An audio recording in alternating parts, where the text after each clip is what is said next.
de tal maneira, ó Deus, que o nome do Senhor seja glorificado a partir da exposição e compreensão do que a sua palavra nos ensina. Eu te peço que o Senhor use a minha vida, que o Senhor me dê a graça de ser claro, de ser preciso e, acima de tudo, de ser fiel à instrução da sua palavra, de tal maneira que a minha vida e a vida de todos os teus filhos que estão aqui nessa tarde seja uma vida edificada e o Senhor nos dê a lucidez e a capacidade de viver a fé que o Senhor nos deu, mesmo em um contexto adverso, mesmo em um mundo caído, mesmo em uma sociedade que se opõe àquilo que o Senhor nos ensina na sua palavra. Eu te peço que o Senhor fale conosco nessa tarde, que o Senhor nos anime. Nós estamos encerrando o ano, mas a vida continua. E nós vamos continuar servindo o Senhor, vamos continuar sendo sal e sendo luz, como o Senhor quer que nós sejamos. Então eu te peço que o Espírito Santo do Senhor fale ao nosso coração. Ministre a cada um conforme a necessidade. Nos edifique, nos exorte, nos corrija, nos edifique, nos aperfeiçoe, para nós vivermos a vida de acordo com a sua vontade e para a sua glória. E essa igreja que se reúne aqui e esses irmãos que vivem nessa cidade sejam uma bênção para todos ao seu redor. Seja uma bênção para essa cidade. Seja luz do Senhor para trazer vida e esperança aqui nesse lugar. Eu te peço em nome de Jesus. Amém. Bom, então meu tema é a família da fé em um mundo caído e rebelde. E eu pensei nesse tema e quero compartilhar com vocês porque uma das grandes dificuldades que nós enfrentamos como cristãos é a falta de uma percepção da realidade que nos cerca. Eu penso que às vezes nós que seguimos a Jesus Cristo nem sempre percebemos o ambiente em que nós nos encontramos e nem sempre entendemos que o Senhor nos alcançou com mão poderosa, nos transformou através do Evangelho e nos mandou para trabalhar em um mundo hostil. Às vezes a gente esquece isso e a gente acha que a vida cristã é mais ou menos como um passeio no parque. Mas quando Jesus estava terminando seu ministério terreno, ele disse para os seus discípulos assim: eis que eu vos envio como ovelhas para o meio de lobos. Nós vivemos em um mundo que é rebelde. Nós vivemos em um mundo que não quer ouvir a mensagem que o Senhor colocou no nosso coração, não quer ouvir aquilo que Deus estabeleceu para o ser humano viver, e cada dia que passa essa rebeldia se torna mais evidente, mais patente. Por isso eu quero começar lendo aqui algumas citações para ver se você se identifica com alguma delas. Vamos lá. Primeiro, essa juventude está podre no fundo do coração. Os jovens são maus e preguiçosos. Nunca serão como a juventude de outros tempos. Os de hoje nunca serão capazes de manter a nossa cultura. Segundo, o nosso mundo atingiu um estado crítico. As crianças já não dão ouvidos aos seus pais. O fim do mundo não pode estar muito longe. Terceiro, o pai teme os seus filhos. O filho acha-se igual ao seu pai e não tem nem respeito nem consideração aos seus pais. O que ele quer é ser livre. O professor tem medo dos seus alunos. Os alunos cobrem o professor de insultos. Os mais novos querem tomar já o lugar dos mais velhos. Os mais velhos, para não parecerem antiquados e despóticos, consentem nessa demissão. E para coroar tudo, em nome da liberdade e da igualdade, os servos querem ser livres. Quarta citação. Saiba que nos últimos dias haverá tempos muito difíceis. Porque as pessoas só amarão a si mesmas e ao dinheiro. Serão arrogantes e orgulhosas, zombarão de Deus, desobedecerão a seus pais e serão ingratas e profanas. Não terão afeição, nem perdoarão. Caluniarão outros e não terão autocontrole. Serão cruéis e odiarão o que é bom. Trairão os amigos, serão imprudentes e cheias de si, e amarão os prazeres em vez de amar a Deus. Serão religiosas apenas na aparência, mas rejeitarão o poder capaz de lhes dar a verdadeira devoção. Fique longe de gente assim. Essa última citação você conhece, mas numa outra versão, porque ela foi um texto que Paulo escreveu na segunda carta que ele enviou a Timóteo, capítulo 3, versículo de 1 até o versículo 5, quando Paulo fala sobre os últimos dias. É interessante, né, que geralmente a gente lê o texto de Paulo aqui a Timóteo e a gente pensa que Paulo está falando dos últimos dias, dos dias em que nós vivemos, de um futuro distante. Um futuro que já chegou, porque quando a gente olha ao nosso redor, a gente vê que o que Paulo disse de fato está acontecendo. Mas eu quero que você saiba que o cenário que nós estamos vivendo, que Paulo descreve aqui, não era uma descrição profética. Paulo não estava falando do futuro. Paulo estava falando do seu tempo. Paulo estava falando dos dias em que Timóteo exercia o seu ministério na igreja de Éfeso. Porque a igreja de Éfeso era uma igreja que sofria com a influência da sociedade ao redor. E a sociedade de Éfeso era uma sociedade como Paulo descreve, de pessoas interessadas só no dinheiro, de pessoas religiosas, mas que se contentavam com a religião só na aparência, de uma sociedade de desobediência, de insubordinação, de desrespeito. E para provar isso, eu quero agora dizer para você qual é a fonte das citações que eu fiz. Primeira citação, que começa assim: esta juventude está podre no fundo do coração. Essa citação foi encontrada numa tabuleta de cerâmica na Babilônia e foi escrita 2000 anos antes de Cristo. Então, 2000 anos antes de Cristo, alguém falou que a juventude é rebelde, que os jovens não serão capazes de manter a cultura. 2000 anos atrás. A segunda citação, o nosso mundo atingiu um estado crítico, é a citação de um texto de um sacerdote egípcio de 2000 anos antes de Cristo. A terceira citação, que fala que o pai teme os filhos, que o professor teme os alunos, que os jovens querem ser livres e que querem tomar o lugar dos mais velhos e querem assumir a direção de tudo agora, é uma citação de Platão, no livro A República, do ano 420 antes de Cristo. E aí a gente chega na citação de Paulo, do século I depois de Cristo. Esses textos, irmãos, mostram que a nossa sociedade é uma sociedade caída desde sempre. E que o que nós estamos vendo hoje não é novidade nenhuma. Que a rebeldia, a insubordinação, a desobediência, o desrespeito, o descaso com o que é justo, com o que é reto, com o que é íntegro, não é nenhuma novidade. São textos que eu citei aqui de 4000 anos atrás. E por que eu comecei citando esses textos? Porque às vezes a gente olha para o nosso redor e a gente pensa assim: nunca foi tão difícil viver nesse mundo. Foi sim. Sempre foi difícil viver nesse mundo. Sempre foi difícil ser fiel a Deus nesse mundo. Sempre foi um desafio para o povo de Deus fazer diferença no mundo em que Deus nos colocou. O povo de Deus sempre viveu na contramão da história. Por isso é que você encontra na Bíblia citações ou instruções como Moisés deu para o povo de Israel enquanto peregrinava pelo deserto. O famoso Shema, que todo mundo já conhece, Deuteronômio 6. Quando Deus diz: ouve, pois, ó Israel, o Senhor nosso Deus é o único Senhor. Essas palavras que hoje te ordeno estarão no teu coração. Tu as atarás por sinal na sua testa e no seu braço, e escreverá nos umbrais das suas portas. Você falará dessas palavras de manhã ao deitar-se, ao levantar-se com os seus filhos. Vai falar com eles, vai ensiná-los. Texto de 3.500 anos atrás. Deus dizendo através de Moisés: olha, vocês precisam temer o Senhor. Vocês precisam ensinar a palavra do Senhor para os seus filhos. Vocês precisam lembrar-se da palavra do Senhor. Vocês precisam alimentar a fé de vocês com a palavra de Deus.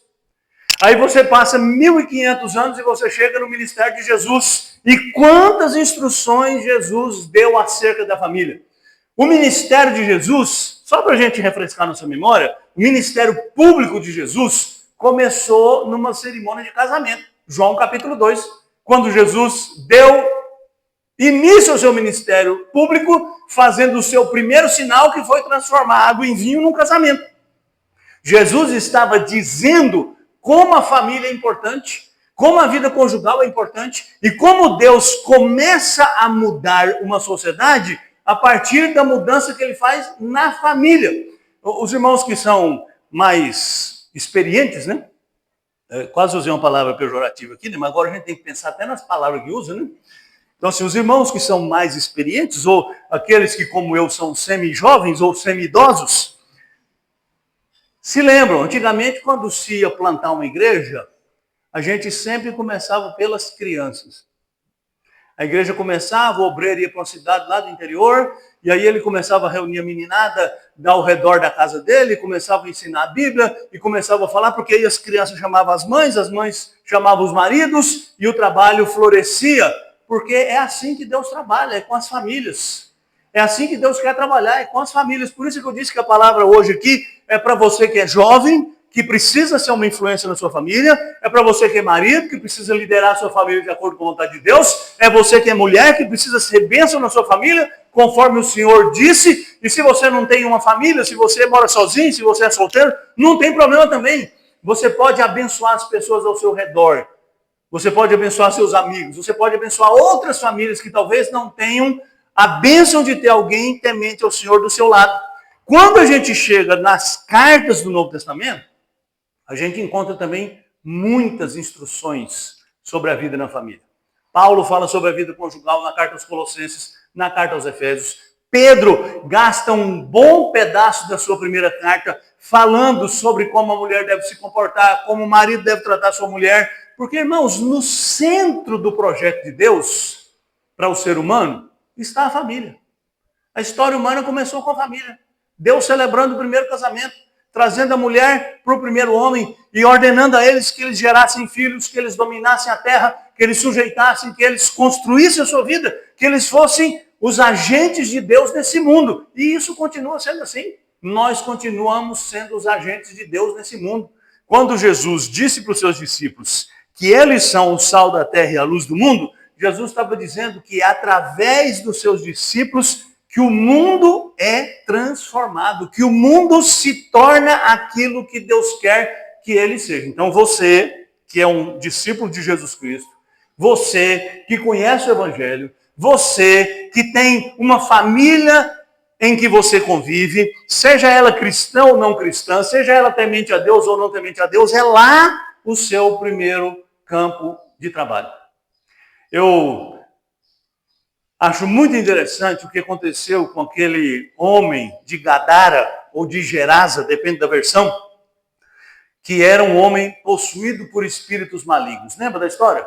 O homem de Gadara, Jesus entrou no barco, atravessou o mar da Galileia, chegou lá em Decápolis, na cidade de Gadara, encontrou aquele homem que parecia um animal, que estava possesso, que vivia nos sepulcros, que se machucava, que quebrava as correntes. Todo mundo tinha medo dele, todo mundo corria dele, e Jesus foi ao encontro dele, Jesus o libertou, e depois de ter o libertado, ele tomou banho, se vestiu, e foi ao encontro de Jesus e disse: mestre, eu quero seguir o Senhor. O que Jesus disse para ele?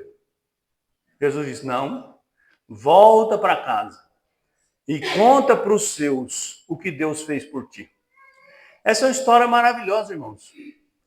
Porque Jesus diz: olha, o seu primeiro campo de trabalho para anunciar o que Deus faz é a sua casa, lá no meio dos seus parentes. E já pensou que diferença esse homem ia fazer? Transformado do jeito que ele era? A família dele que tinha medo dele, que o via como um animal, que o via andando pelos sepulcros, nu, se machucando, todo ferido, agora encontrá-lo limpo, vestido, consciente e falando da obra que Jesus Cristo havia feito nele, isso seria uma coisa maravilhosa. E sabe, irmãos, guardadas as devidas proporções, Deus fez uma obra assim também na nossa vida. Ele nos alcançou com o Evangelho, Ele nos transformou e Ele nos mandou de volta para casa para a gente ser uma bênção. Então, o que eu quero falar aqui nessa tarde? Tão rápido quanto for possível. Que nós, que conhecemos o Evangelho, que fomos alcançados pelo Evangelho da graça de Deus, temos um dever que antes de ser um dever é um privilégio, que é de viver a nossa fé nesse mundo caído de tal maneira que a nossa vida e a nossa família seja bênção para as pessoas e para as famílias que estão ao redor. E para falar sobre isso, eu quero usar uma história que todo mundo aqui conhece de cor e salteado. E quem não conhece vai conhecer e vai amar essa história, que é a história daquela família bendita de Ana e Elcana. História que está registrada no primeiro livro do profeta Samuel, no capítulo 1, no versículo 1. Eu vou ler essa história. Então, se você quiser acompanhar, está aí. 1 Samuel, capítulo 1, verso 1, você pode acompanhar na sua Bíblia, no seu aplicativo, enfim. Diz assim: houve um homem de Ramataim Zofim, da região montanhosa de Efraim, cujo nome era Eucana, filho de Jeroão, filho de Eliú, filho de Tou, filho de Zuf, efraimita. Tinha ele duas mulheres, uma se chamava Ana e a outra se chamava Penina. Penina tinha filhos, Ana, porém, não os tinha.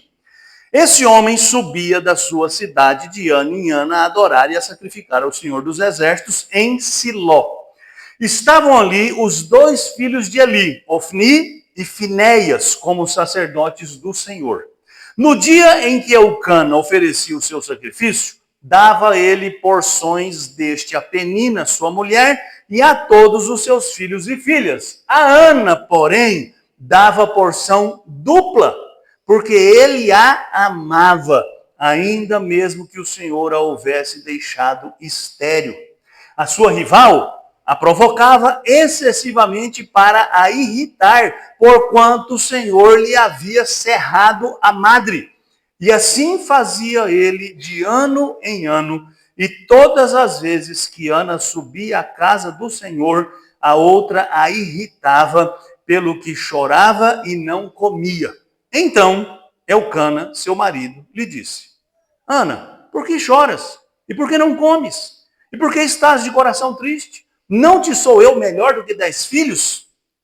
Após terem comido e bebido em Siló, estando ali o sacerdote assentado numa cadeira junto a um pilar do templo do Senhor, levantou-se Ana e com amargura de alma orou ao Senhor e chorou abundantemente e fez um voto dizendo: Senhor dos exércitos, se benignamente atentares para a aflição da tua serva, e de mim te lembrares, e da tua serva te não esqueceres, e lhe deres um filho varão ao Senhor o darei todos os dias da sua vida, e sobre a sua cabeça não passará navalha. Bom, só para você se situar, né? Essa história acontece no final do período dos juízes. Mais ou menos ano 1030, entre 1300 e 1030 foi o período dos juízes. Samuel, que é o menino que vai nascer dessa história, e eu já estou dando spoiler, porque todo mundo já sabe o fim da história, né? Que Ana vai ficar grávida, vai ter um menino, o menino vai se chamar Samuel, e Samuel vai ser o último juiz daquele período dos juízes, e vai ser o profeta e o juiz que vai ungir o primeiro rei de Israel, o rei Saul. Então eles viveram, essa família, num período muito conturbado, num período difícil. Sem discutir o mérito, né? Não vou entrar no mérito disso, depois mais tarde eu vou falar um pouquinho sobre isso. Nós encontramos uma família que vivia como a maioria das famílias viviam naquele período. Elcana tinha duas esposas. É isso que eu não quero entrar no mérito, né? Depois a gente fala sobre isso. Naquela sociedade, aquela condição de ter duas esposas era aceitável, porque a primeira esposa de Elcana, a mulher que ele amava, que era Ana, até então era uma mulher estéril. Então, segundo os costumes e a lei daquele período, um homem que tinha uma mulher que não tinha filhos podia tomar uma outra esposa, porque ter filhos era fundamental. Um homem sem filhos era um homem sem futuro, sem nome. Então, Elcana tomou sua segunda esposa, Penina. Aquelas famílias daquela época se valiam desse expediente, às vezes sem pensar detidamente nas consequências. Essa família, a gente vê nitidamente no texto, era uma família piedosa. O texto diz que todos os anos Elcana pegava suas duas esposas e seus filhos e ia até Siló. Siló é uma cidade no sul de Israel, onde estava o tabernáculo, onde os sacerdotes faziam sacrifícios. Então todo judeu tinha o dever de ir ao lugar onde estava o tabernáculo pelo menos 3 vezes por ano.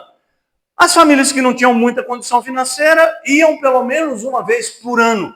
E Elcana, um homem piedoso, levava a sua família para Siló, para adorar o Senhor, para fazer sacrifício, para fazer suas ofertas, para levar seus dízimos, para vivenciar a sua experiência espiritual. A piedade de Elcana é vista exatamente nessa sua disposição de fazer essa viagem. A sua devoção e a sua disposição de cumprir os seus deveres espirituais mostra que ele, como um chefe da família, entendia a sua responsabilidade. E aqui já podia até abrir um parênteses para falar para os homens, né? Os homens precisam assumir a sua responsabilidade espiritual pela liderança da sua casa. É isso que a Bíblia ensina. É isso que Deus quer dos homens como servos de Deus. Uma coisa importante. A despeito da devoção, da fidelidade, do temor a Deus, essa família não ficou livre dos problemas que qualquer família enfrenta. Por exemplo, a discórdia entre as duas esposas. O texto diz, né, e eu louvo a Deus porque na Bíblia a gente encontra essas histórias, porque as histórias da Bíblia são histórias reais. E por isso, mesmo os heróis da Bíblia não se escondem os defeitos que eles tinham. Então, Penina irritava Ana e Ana ficava muito entristecida e chorava amargamente. E o seu esposo Elcana tentava dar uma equilibrada naquele mal-estar, porque ele era um homem temente a Deus. Bom, a partir dessa história eu quero falar sobre algumas verdades que nós precisamos entender para que nós sejamos uma família da fé em uma sociedade caída e rebelde. Eu quero usar uma palavra como subtítulo disso tudo, que é a palavra lucidez. Eu comecei falando que muitas vezes nós esquecemos que estamos num campo de batalha. Muitas vezes nós levamos a nossa vida cristã como se a gente estivesse passeando num parque e a gente não vela, não conhece e não se prepara como deveria para enfrentar as lutas da vida. Então nós precisamos de lucidez. E esse texto para mim revela realidades que vão abrir os nossos olhos, porque abrem os meus olhos, para nós vivermos a nossa vida cristã com fidelidade, mesmo que seja nesse mundo caído e rebelde. E a primeira verdade que eu quero que você acompanhe comigo aqui e veja nesse texto é que nós precisamos encarar a realidade de que a vida da fé não nos livra das dificuldades e das lutas. Hoje a gente vive num tempo em que existe uma teologia muito triunfalista, que ensina que se você servir a Deus, se você for fiel, principalmente nos dízimos, você não vai ter problema nenhum. Seus problemas acabaram. É a igreja Tabajara. Os irmãos lembram, né? Daquele programa humorístico que tinha as organizações Tabajara, que vendia resoluções e facilidade para todo mundo. A igreja hoje parece uma organização Tabajara, né? Você entra na igreja, seus problemas acabaram. Mas quando eu leio a Bíblia, eu descubro exatamente o contrário.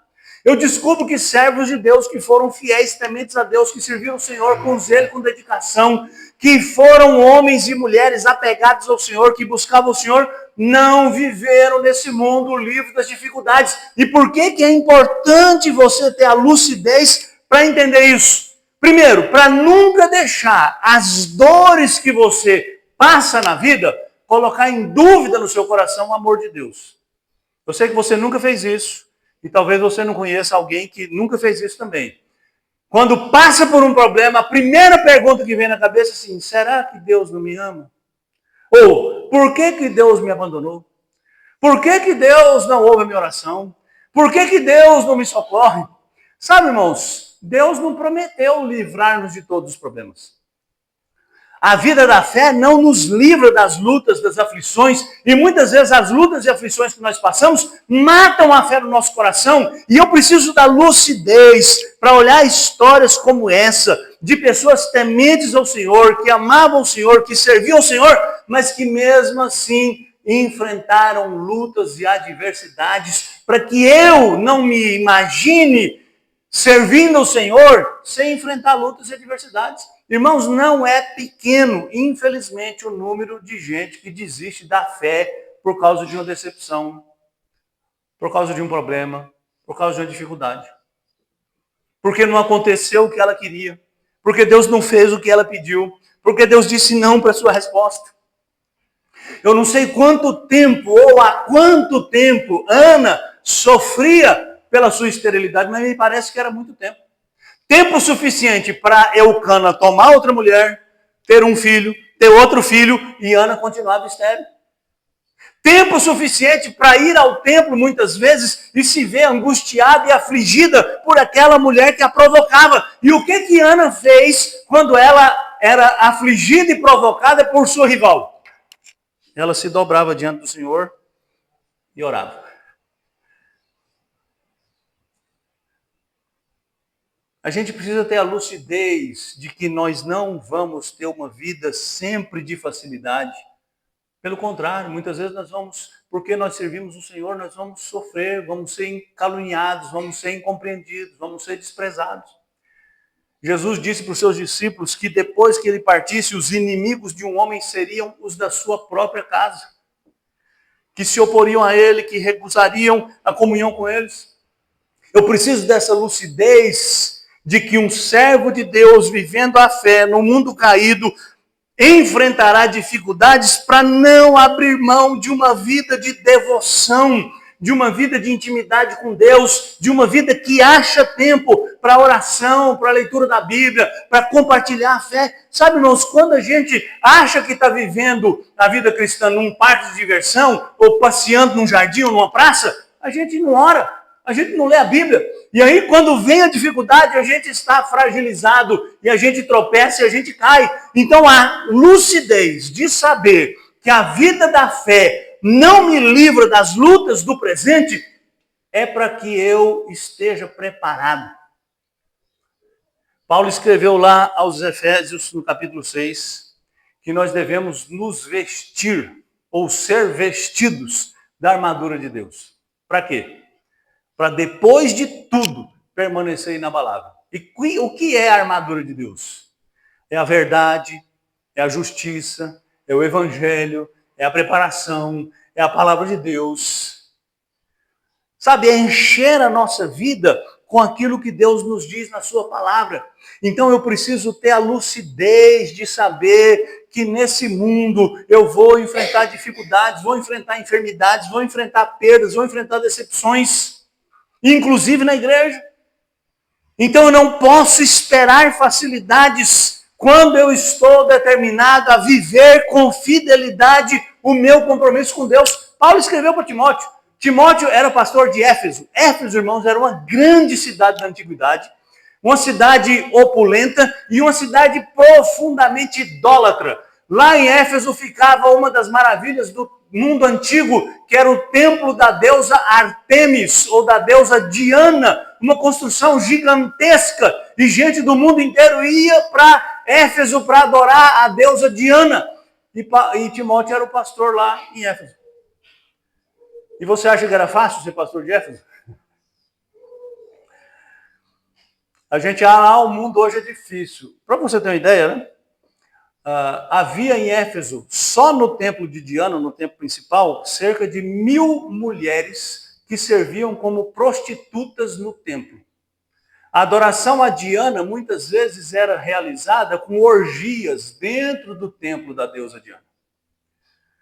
E Timóteo, pastor naquela cidade, estava se sentindo oprimido, com dificuldade. Por isso Paulo escreveu o texto que nós lemos aqui.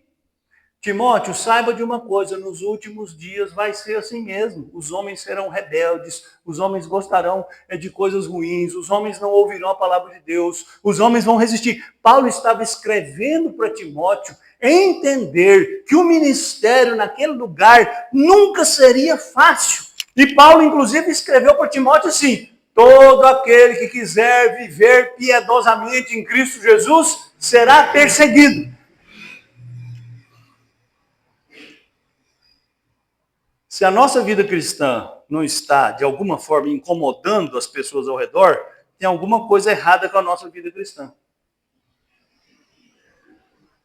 Não é que você tem que ser aquela pessoa chata, implicante, que onde você chega quer corrigir a vida de todo mundo. Não, sabe por que é? Quando Jesus diz assim, vocês são a luz do mundo, eu sempre lembro de uma coisa, que eu sei que na sua casa não tem, mas eu já morei numa casa que tinha, barata.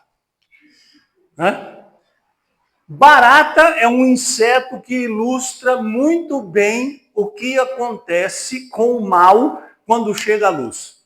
Eu sei que você nunca passou por isso, mas às vezes você levanta, né? Levantava na cidade, numa casa simples, aí você vai na cozinha beber água. Aí você acende a luz. Quando você acende a luz, o que acontece? As baratas tudo correm. Corre para o escuro. Apaga a luz e as baratas saem. Acende a luz. Sabe, isso é uma ilustração meio porca, né? Mas que faz a gente pensar que a luz incomoda onde ela é acesa.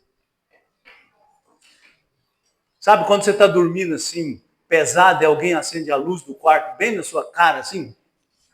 Incomoda, irrita. Paulo está dizendo, Timóteo, não desanima não. Servir a Deus nesse mundo vai ser sempre difícil. É só no cinema que é possível ignorar a realidade e sobreviver. Não sei se você assistiu, mas tem um filme, já é um clássico, né? A Vida é Bela. Não sei quem já viu esse filme. Alguém já viu? A Vida é Bela? A Vida é Bela é o filme de um pai que foi preso no campo de concentração com um menininho que devia ter uns 6, 7 anos. E para o menininho não sofrer no campo de concentração, esse pai passou o filme inteiro fingindo com o filho que eles estavam brincando. Vamos brincar de esconder. Aí levava o menino, quando via os soldados, escondia o menino num buraco. Agora, olha, esse barulho aqui é o barulho do trovão, não sei o que, era bomba caindo para todo lado. Ou seja, o filme inteiro, o pai fingindo, escondendo a realidade do filho para o filho não sofrer. É só no filme que acontece isso, gente. Na vida real não tem jeito de esconder a realidade. A realidade está escancarada, está gritando na nossa porta, está na nossa televisão, está em tudo que a gente põe o olho.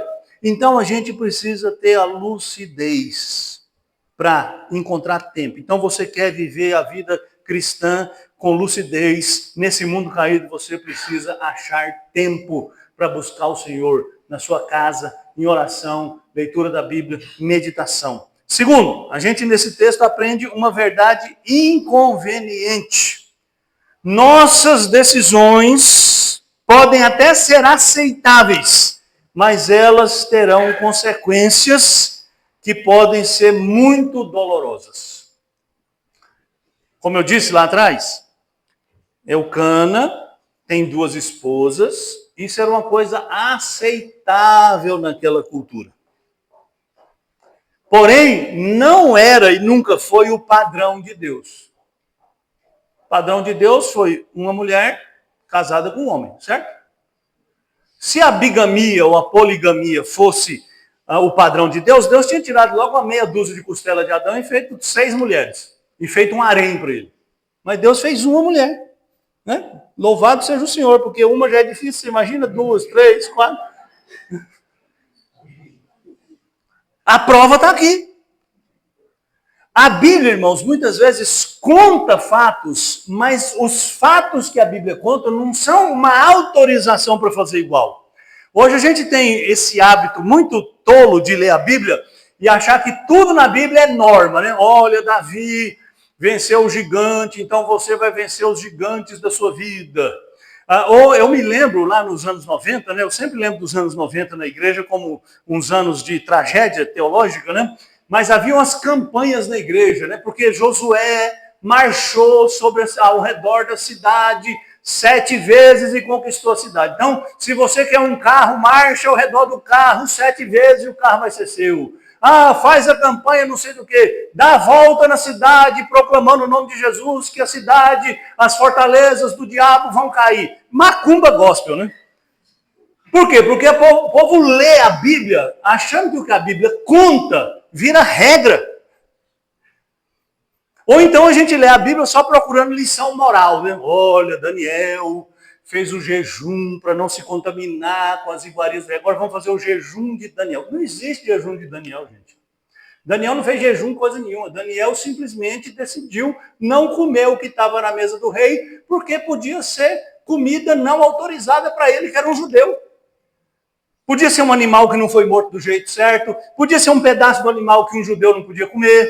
Não sei se você sabe, mas judeu não pode comer carne do traseiro. Judeu só come carne de segunda, só carne do dianteiro.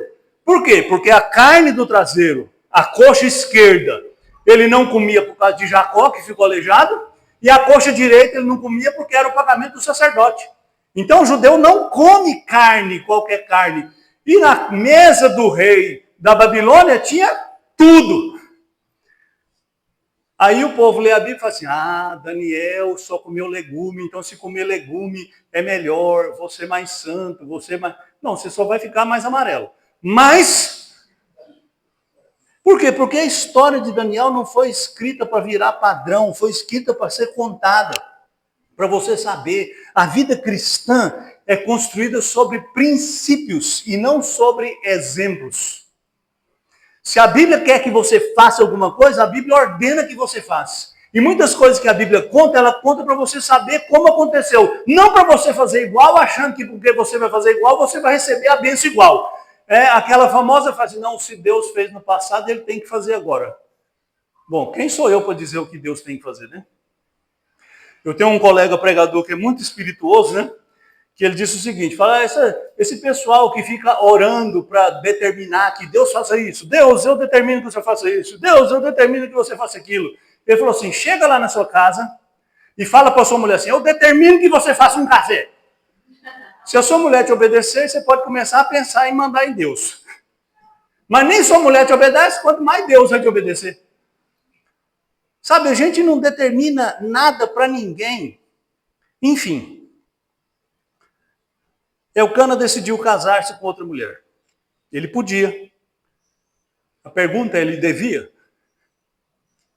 Tem um texto que é dos mais mal citados do Novo Testamento, que é quando Paulo escreve aos Coríntios, que diz assim, todas as coisas me são lícitas, mas nem todas...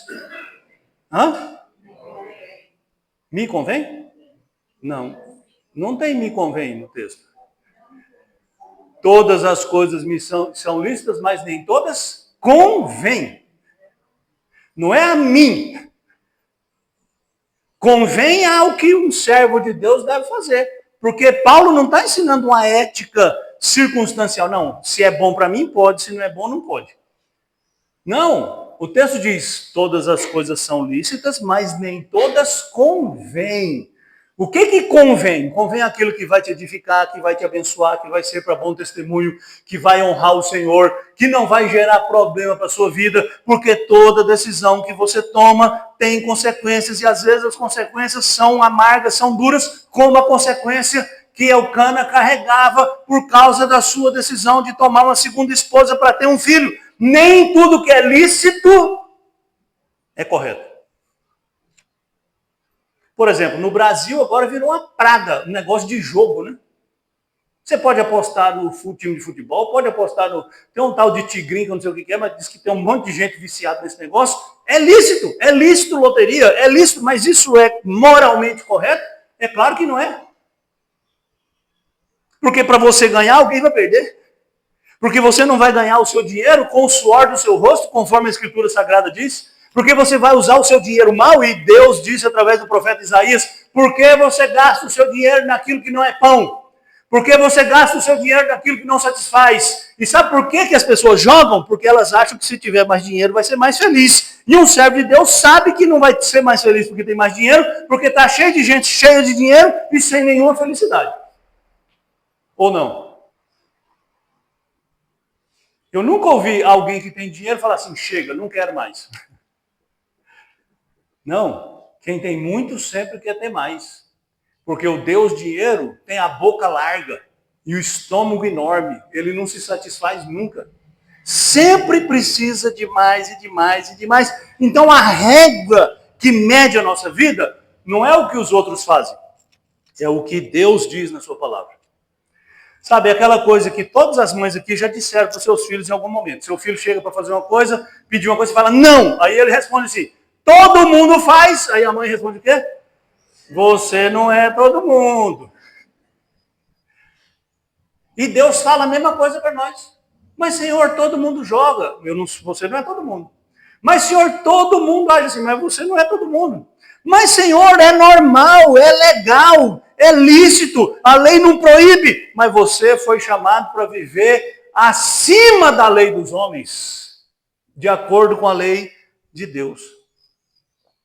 Então, o que deve determinar nossas escolhas não é a moda, não é a cultura, não é o desejo, não é nem a necessidade. Tem muitas coisas que são necessárias, mas das quais a gente deve se abster para não colher consequências dolorosas. Então eu preciso, para viver nesse mundo caído, uma vida de fé, eu preciso ter consciência de que as minhas escolhas têm consequências. E por isso eu tenho que pensar muito bem antes de fazer ou de falar qualquer coisa, porque aquilo que eu digo e aquilo que eu falo, aquilo que eu faço pode trazer dores difíceis e Deus não prometeu nos livrar de todas elas. Só para refrescar sua memória, a história que todo mundo conhece. Davi cometeu adultério, depois matou o marido da mulher que ficou grávida dele, porque não deu certo a estratégia dele. Depois de um tempo que a gente nem sabe quanto tempo foi, 1 ano, 2, o menino já tinha nascido, já tinha sido criado. O profeta Natan foi acusar Davi do seu pecado. Davi se arrependeu, chorou amargamente, escreveu o Salmo 6, escreveu o Salmo 51 para mostrar o seu arrependimento. E o que Deus disse para ele? Você foi perdoado. Mas vai acontecer 2 coisas. Seu filho vai morrer. Aliás, 3 coisas. Seu filho vai morrer. A espada nunca vai se apartar da sua casa. E o que você fez escondido, seu filho vai fazer à luz do sol. O menino morreu. Os irmãos, os filhos de Davi se envolveram em assassinato. E Absalão, o filho de Davi, pegou as mulheres de Davi e as possuiu na praça da cidade, debaixo do sol, para todo mundo ver. Pecado perdoado, consequência inevitável. Terceiro, estou acabando, viu gente? Até 6 horas acaba. Para viver nesse mundo caído, com fé, a gente encontra nesse texto um exemplo inspirador de que vale a pena buscar o Senhor. Então, nós já constatamos que todas as famílias enfrentam problemas, inclusive as que temem o Senhor. A sua não é exceção. Já falamos que escolhas erradas trazem muitas consequências, às vezes, dolorosas. Mas esse texto também me mostra que uma vida de devoção sincera vai dar forças para você vencer os obstáculos. Se nós vamos enfrentar dificuldade, se nós vamos sofrer as consequências das nossas escolhas, onde eu vou encontrar força para suportar essa luta e essa dificuldade? O texto mostra o exemplo de Elcana levando a sua família para buscar o Senhor e de Ana se dobrando diante do Senhor em oração, clamando ao Senhor, suplicando ao Senhor. Além disso, a gente encontra o cuidado de Elcana com sua esposa. Sabe, o texto descreve uma cena tão bonita, né, que quando Elcana fazia o sacrifício, só uma ilustração para você entender a história. Quando o povo de Israel levava para o templo um sacrifício de gratidão, o animal era abatido, o sacerdote pegava a coxa, que era o pagamento dele, e o resto do animal era devolvido para a família que fazia a oferta. Essa família levava o animal para casa ou para o acampamento onde eles estivessem, e eles faziam uma festa, um churrasco, e todo mundo comia daquela oferta que foi levada. O grão, a carne, o bolo, enfim, o vinho. Então, naquela festa de comemoração, uma festa de gratidão, o texto diz que Elcana levava a comida para sua esposa Penina, levava para os seus filhos e levava uma porção dobrada para Ana. Sabe, era uma maneira de Elcana dizer: eu te amo, eu quero o seu bem. Sabe, irmãos, a linguagem não verbal, não falada, não declarada, às vezes é tão ou mais importante do que falar. Porque nem sempre o que você fala é comprovado com o que você faz. Como diz aquele ditado, né? Eu não consigo ouvir o que você diz porque suas ações estão gritando no meu ouvido. Você está falando uma coisa e está fazendo outra. Elcana fazia o contrário. É claro que a atitude de Elcana hoje não seria politicamente correta, né? Imagina você querer mostrar o seu amor para sua esposa, dar aquela pratadona assim, né? Aquele pratão bufando assim, né? De arroz com feijão e carne. As mulheres iam ficar revoltadas, né? Você está querendo me engordar? Não, eu quero mostrar que eu te amo.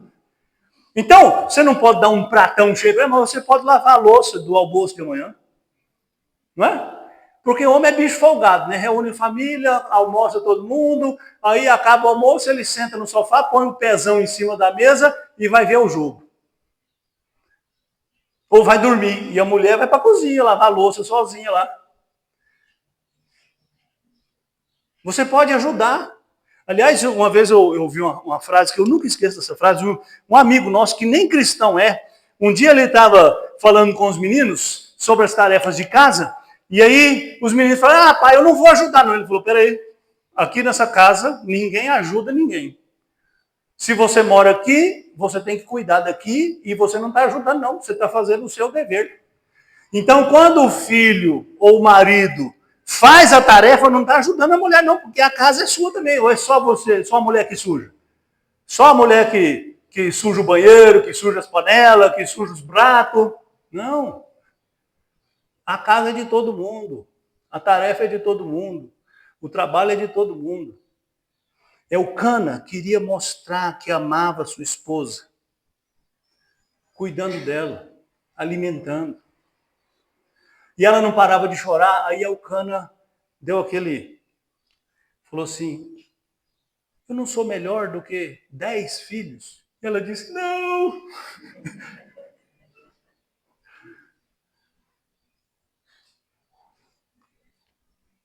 Elcana ofereceu para sua esposa o suporte que ela precisava. E lá na frente, quando o menino nasceu, e o menino desmamou, devia ter mais ou menos 4, 5 anos de idade, que era quando os meninos desmamavam. Hoje é com 6 meses, né? Mas os meninos estavam andando, correndo, voltavam para casa: mãe, quero mamar. Né? E aí, quando o menino desmamou, levou o menino para Siló. E o que Elcana falou? Não, não vai levar meu filho, não. Elcana foi com Ana e entregou o filho, como Ana havia prometido. Aí eu fico pensando naquele pai que amava o seu filho, que era filho da mulher que ele amava, um filho homem, que ia levar o nome da família adiante, e ele abre mão para honrar sua esposa, para abençoar sua esposa, para dar para sua esposa a consolação que ela queria, de ser fiel aos votos que ela havia feito. Então, para viver nesse mundo caído, a gente precisa buscar a força do Senhor, mas a gente precisa ser a força um para o outro. Então, jovens que têm pais que não são crentes, vão ganhar os seus pais que não são crentes com uma vida de piedade, uma vida de obediência. A Bíblia não manda o filho obedecer o pai se o pai for crente. Não, manda obedecer o pai porque é pai. E não interessa se ele seja crente ou não crente, tem que obedecer o pai, tem que obedecer a mãe, tem que honrar o pai, tem que honrar a mãe. Eu aprendi uma lição com a minha mãe. Meu pai não era cristão, ao contrário, era um inimigo da fé cristã. E minha mãe é uma mulher piedosa que tomou a decisão errada de casar com meu pai. Então, tá vendo? Decisão errada tem consequência. Meu pai bateu na minha mãe na semana que se casou. E bateu a vida inteira. Eu não vi porque eu sou o filho caçula.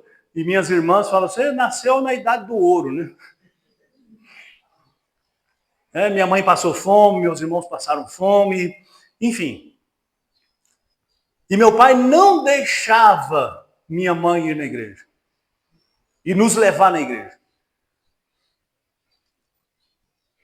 O que ela fazia? Culto doméstico. Tudo que eu aprendi de história bíblica, eu aprendi na minha casa com a minha mãe.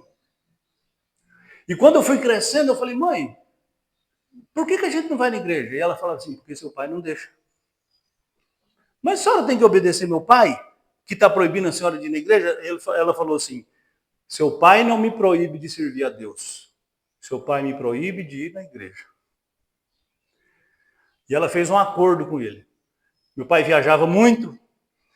Ela falou assim, quando você não estiver em casa, eu posso ir na igreja? Quando eu não estiver em casa, você pode ir. Mas quando eu estiver, não pode. Então, quando meu pai estava viajando, a gente ia na reunião de oração, ia no estudo bíblico, ia na escola dominical e ia no culto. Para abastecer aquilo que a gente não podia ir quando meu pai estava em casa. E minha mãe me ensinou que a submissão ao marido, mesmo ímpio como era meu pai, é um dever bíblico. Quando passou o tempo e meu pai foi ficando mais maleável, né, os filhos já adolescentes, minha mãe queria cantar no coral. Meu pai falou, não vai cantar no coral, não. Eu falei, mãe, mas ele já deixa a senhora ir na igreja, por que não pode cantar no coral? E ela respondeu assim, para ser fiel a Deus, eu não preciso cantar no coral. Mas para ser fiel a Deus, eu preciso me submeter ao meu marido.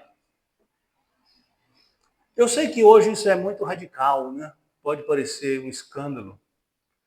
Mas sabe, irmãos, é uma vida cristã fiel que dá para você autoridade de testemunhar do Evangelho. Porque não adianta você falar do Evangelho e fazer o que é contrário ao Evangelho. E aí, mais tarde, eu fui ler na primeira carta de Pedro, no capítulo 3. Pedro diz assim, se a mulher tem um marido que não serve a Deus, que ela ganhe o seu marido em silêncio, pelo seu exemplo de piedade, como foi Sara, que obedeceu ao seu marido e o chamou de Senhor. Sabe, irmãos, se a gente vivesse os princípios da Escritura, a gente viveria melhor. Quarto e último lugar, estou terminando agora de verdade. Eu encontro nesse texto um consolo incomparável. O primeiro ato dessa história termina com a oração de Ana, pedindo ao Senhor que lhe desse um filho. A gente não leu, mas a gente já sabe que Ana foi ouvida, Deus lhe deu um filho varão, e ela cumpriu o seu voto de consagrar esse filho como um nazireu, ou seja, um jovem que não cortaria o cabelo e nunca beberia bebida alcoólica. E serviria ao Senhor no templo. E ele foi e serviu ao Senhor no templo, como a sua mãe havia dito. Sabe, irmãos, o que eu aprendo aqui é que se eu quero receber a força e o consolo do Senhor, eu preciso me dobrar diante do Senhor. Como Ana fez. Ela estava triste, o que ela fez? Ela foi orar. Ela foi falar com quem tem poder de consolar, de transformar, de fazer uma mulher estéril ter um filho. Não é isso que diz o Salmo 113? Que Deus faz que a mulher estéril viva em família e seja alegre, mãe de filhos? Que é uma reprodução da oração de Ana, que depois de ficar grávida, deu graças ao Senhor. A oração de Ana se tornou tão célebre, tão famosa, que Maria, quando ficou sabendo que estava grávida do Salvador, fez a mesma oração de Ana.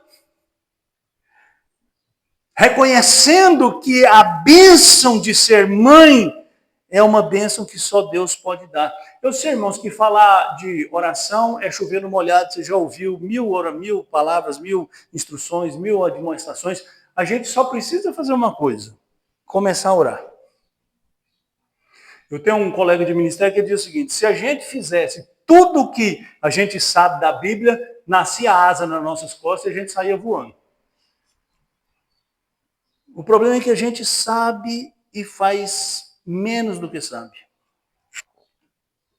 Oração, vida consagrada, vida que se rende ao Senhor. Foi o que Ana fez. Ela orou ao Senhor e ela decidiu Pensa nisso, irmãos.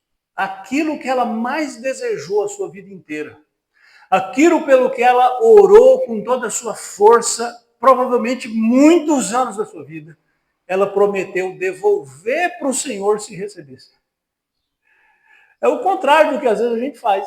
A gente pede para o Senhor uma coisa e quando Ele dá, a gente se agarra a ela e não quer abrir mão dela de jeito nenhum. E aquilo que a gente chama de bênção, no futuro se transforma na nossa perdição, na nossa maldição. Você pensa, não, eu quero me formar, eu quero ter uma carreira, eu quero ter um bom emprego, e aí eu vou ter dinheiro, e aí eu vou servir o Senhor melhor.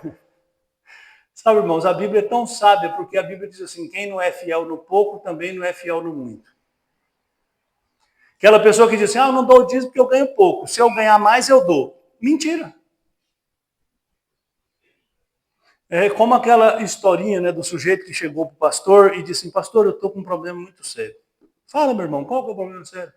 Eu ganho muito. Meus negócios dão muito lucro. E quando eu vou dar o dízimo, é muito dinheiro. Eu fico pensando assim, Senhor, é tanto dinheiro, será que a igreja vai usar bem? Será que o pastor e o conselho vai saber como administrar? Eu estou preocupado, porque é muito dinheiro, eles vão ficar tentados a usar errado esse dinheiro. O pastor disse, não é problema, isso não é problema nenhum, meu irmão. Vamos fazer uma oração aqui agora. Vamos, ajoelha aí, vou orar. Senhor, faz o negócio desse irmão quebrar. Faz as firmas dele toda fracassar. Para ele não ter que dar muito dinheiro e não ter esse problema na vida dele. Mas se o problema é que eu tenho que dar muito, então talvez se você não tiver que dar nada, não tem problema, né? E é claro, irmão, que eu estou só usando um exemplo, porque também tem muita gente que dá, mas dá pela razão errada. Faz uma oferta, mas não faz uma oferta, faz um investimento. Eu vou dar porque Deus tem que me abençoar, né? Malaquias 3, Deus tem que abrir a janela do céu e derramar bênçãos sem medida. Isso é investimento, isso você faz na bolsa de valores. Na igreja e na obra do Senhor você só dá. E se Deus não devolver nada, louvado seja o Senhor, porque você está sendo útil na obra do Senhor. E não interessa se é 100, se é 1000, se é 1. Eu não sou daqueles, irmãos, que acham que o dízimo hoje é obrigatório, mas eu acho que o dízimo é uma lição de moral que Deus nos dá, um tapa na cara que Deus dá na nossa cara, para a gente aprender. Por quê? Te perguntar uma coisa. Quem dá R$1 de dízimo, dá menos do que quem dá 1000? Não, por quê? Se ele deu o dízimo, ele deu 10%. 10% é igual para todo mundo. Então não interessa se o sujeito deu 1 milhão, 10 milhões ou 10 centavos. Se ele deu foi o dízimo, ele está igual. Deus igualou todo mundo. Ninguém é o bambambam, o bonzão. Para a gente sair do orgulho, porque às vezes, eu sei que você nunca viu uma igreja assim, mas tem igreja que tem alguém que tem muito dinheiro e acha que é dono da igreja. Essa igreja é sustentada pelo meu dízimo. Que mentira do inferno é essa? Quem sustenta a igreja é o Senhor, não é dízimo de infeliz nenhum, não. Se eu parar de dar o dízimo aqui, essa igreja fecha. Para em nome de Jesus. Se alguém dá um dízimo na igreja pensando assim, tem que parar de dar, é hoje. Porque o seu dinheiro é uma maldição para a igreja. É uma maldição para a obra de Deus. Dízimo e oferta é fruto de duas coisas. Primeiro, gratidão pelo que Deus já fez. Então ninguém dá dízimo para o futuro. Então essas igrejas aí que ensinam, olha, você quer ganhar 10 mil, então você já dá 1000 de dízimo. Porque Deus tem que te dar 10 mil. Isso é mentira, gente. Dízimo é daquilo que você já ganhou. Ninguém dá dízimo futuro. Gratidão, Deus já me deu, então eu posso dar. Fé. Deus me sustentou até aqui, Ele vai me sustentar até lá. Gratidão e fé. Se não tem gratidão e fé, você não dá dízimo, você está fazendo negócio. Você está querendo fazer catira com Deus, barganha com Deus, e Deus não faz barganha com ninguém, porque Deus não deve nada a ninguém. Então, o mundo continua o mesmo, gente. Há 4.000 anos tinha sacerdote egípcio falando que a mocidade não vale nada. Tinha escritor babilônio falando que o mundo está de mal a pior. Há 2.500 anos, Platão estava falando esse mundo está de perna cabeça, de ponta cabeça, o fim do mundo está próximo, porque está tudo de perna para o ar. Paulo escreveu para Timóteo, Timóteo, nos últimos dias a coisa vai ser difícil. E continua assim. Então, se você é um homem, uma mulher de Deus, um jovem de Deus, vivendo nesse mundo caído, você precisa de lucidez. Abra os olhos para enxergar a realidade que a gente está vivendo. Não fique achando que você está num parque de diversão. Você está num campo de batalha. E se você cochilar, o inimigo vai te passar rasteira. Seja realista com as escolhas que você faz. Suas escolhas terão consequências. E Deus não prometeu livrar você de todas elas. Então pense bem antes de falar ou antes de fazer. Mantenha sua esperança firmada em Deus. Não no seu trabalho, na sua saúde. Gente, trabalho você perde, saúde acaba. Alguns anos atrás eu perdi um colega de ministério de uma maneira tão inesperada, porque ele era um servo de Deus saudável, né? Parecia muito saudável, não tinha nem 60 anos, né? Era quase uma criança. Eu já estou nessa fase, né? Quem tem 60 anos é criança. E ele tinha um sítio, e ele tinha uma casa de recuperação. Eu sempre lembro dessa história porque isso me faz ser mais realista com a minha fragilidade. Esse pastor, ele resolveu comprar um sítio e abrir uma casa de recuperação de toxicômanos, né? Viciados. E um dia ele foi lá no quintal plantar uma goiabeira, sei lá, foi fazer alguma coisa à toa lá. E ele estava mexendo com a enxada e ele sentiu uma dor nas costas.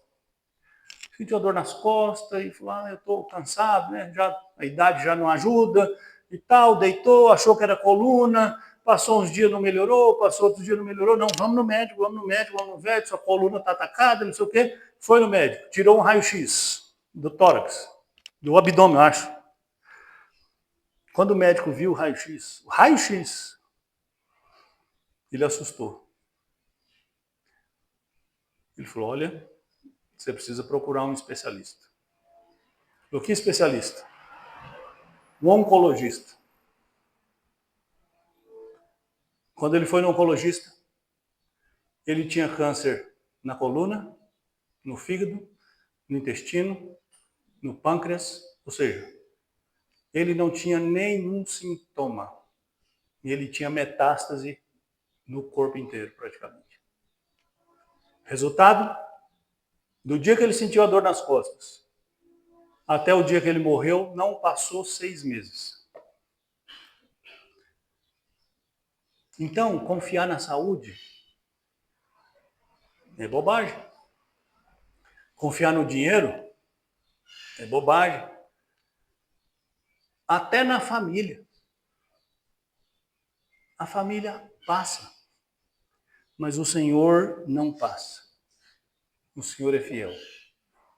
Então você precisa fortalecer a sua fé buscando o Senhor. Que Ele tenha misericórdia de nós. Vamos orar. Senhor, muito obrigado pela sua palavra, muito obrigado porque o Senhor nos convida a ter uma vida lúcida, que entende, que compreende a realidade que nos cerca, que faz escolhas sábias conforme a sua palavra, que busca o Senhor, que mostra o amor. E assim, ó Deus, dá-nos a graça de viver para sermos instrumentos úteis na sua mão. Ajuda-nos. Aumenta a nossa fé. Fortalece a nossa vida. Convence-nos de todas essas verdades da sua palavra. Para não apenas conhecermos, mas para vivermos por elas. Eu te peço em nome de Jesus.